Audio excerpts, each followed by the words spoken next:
So we're going to talk about magnetic fields here. So this one is a straightforward topic, hopefully. Magnetism is a force caused by magnets, and the symbol we use for it is B. You'll be seeing that a lot.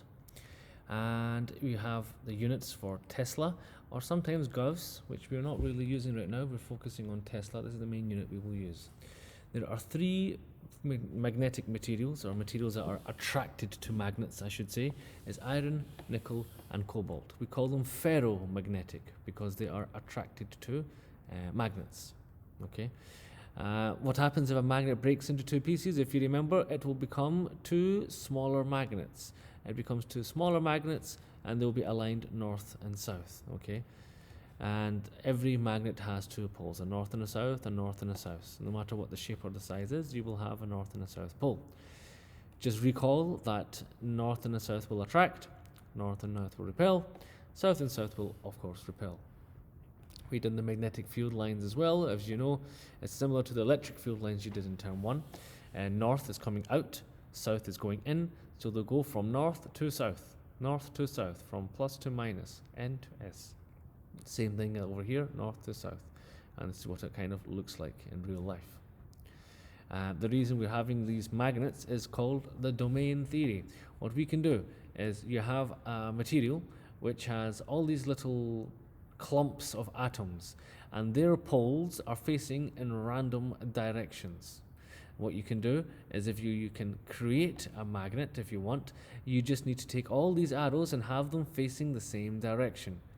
We can make a temporary magnet by placing this, whatever this is, like iron or nickel or cobalt, and you can place this in a field, which you can see the arrows here. When you place it inside the field, it will line them up, and they will become a magnet themselves until you remove the field. So that's a temporary magnet.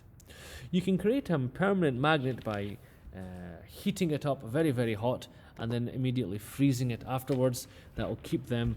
All these atoms that are moving around, they'll align the poles and they will stay there.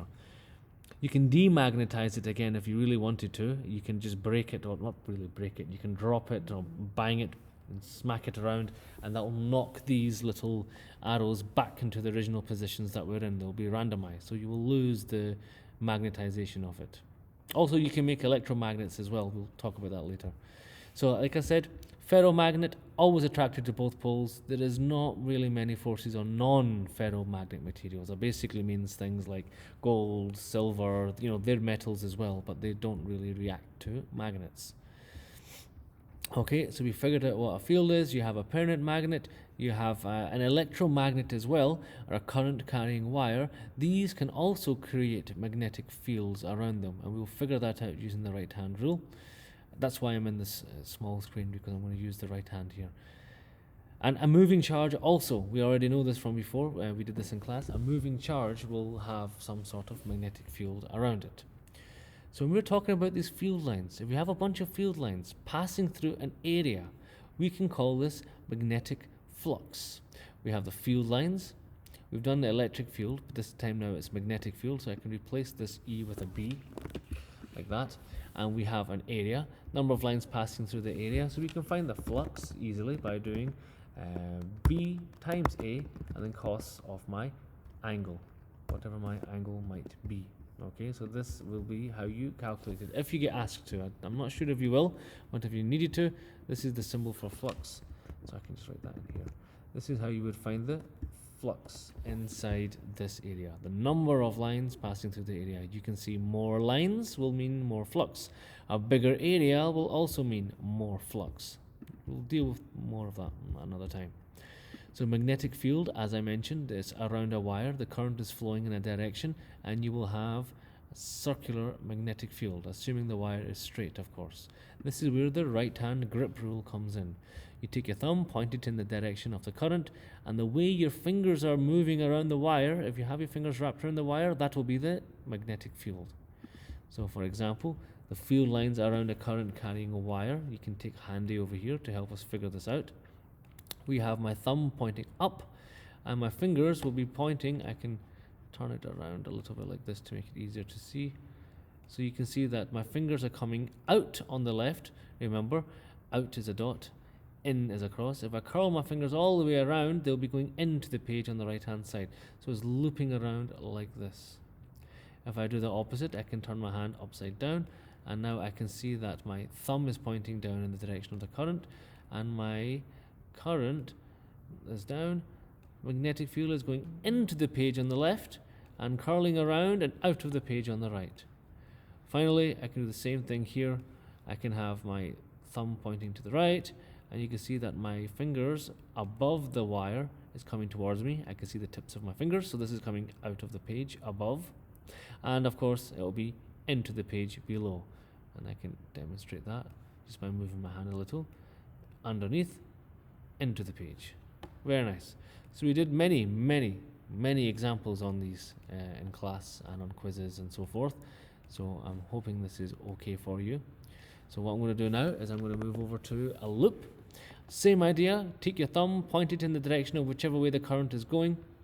Or in this case, we don't have the direction of the current, we have the direction of the field.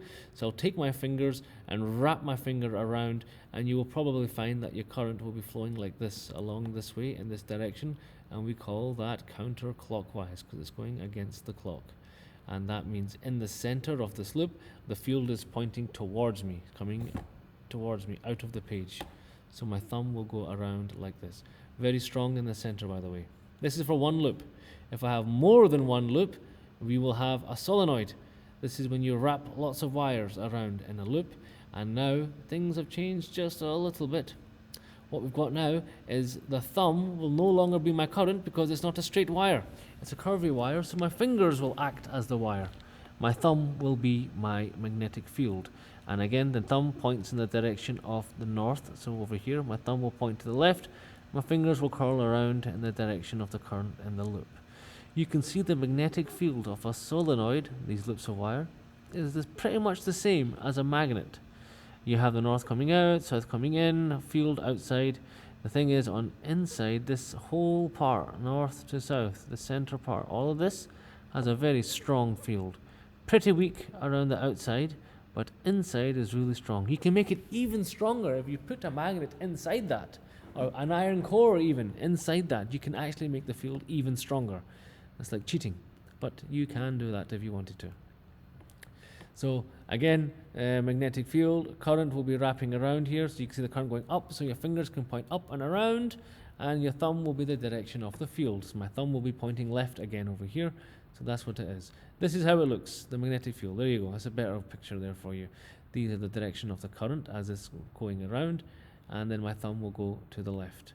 So that's how we can figure this out. Again, we did many practice questions on this. Final thing is, north is south and south is north. This confused you for a while, but I think everybody gets it now.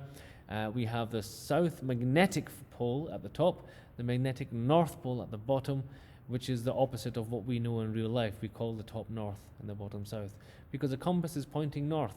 We also know the compass points in the direction of the field, and the field line goes from north to south. So it has to be the magnetic south.